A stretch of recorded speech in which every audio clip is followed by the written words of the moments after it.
Elizabeth, what would you say then is, you obviously deal with this a lot when you are coaching people. What would you say is the biggest thing that stops people getting on camera? Whether that is going live, a short reel, or creating some content for their training or whatever it may be. What would you say is that biggest thing that stops people?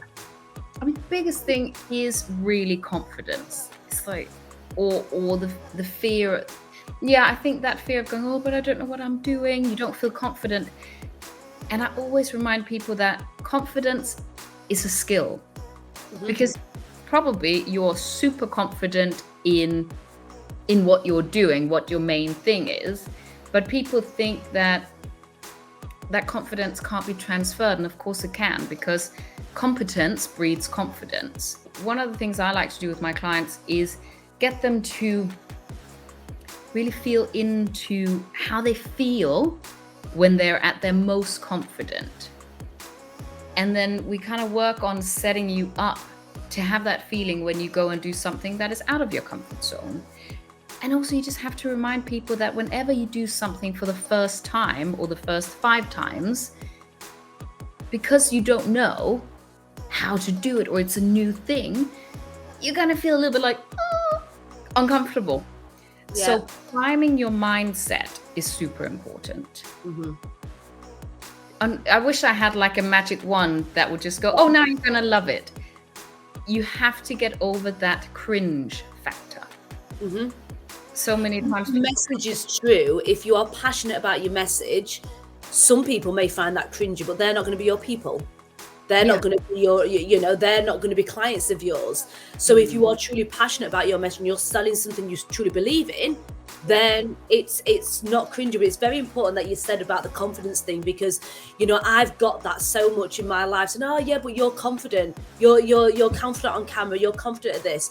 There's certain aspects. So you're a singer, okay? Yeah. You get me on a stage with a microphone doing a karaoke, I will run a fucking mile. Listen to this, I have never sang on a karaoke in my life. Never.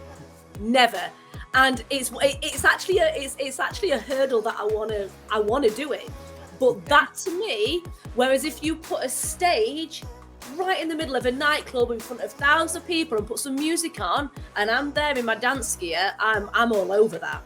I'm all over that. But put a microphone and get me to sing, job done. Wouldn't happen. So for me to be able to, if I was ever in a position where I needed to do that, I've got to put myself into the SJ of a dancer, a performer, talking about my coaching. I've got to feel that to then be able to deliver that part of my life where I'm not confident or competent in.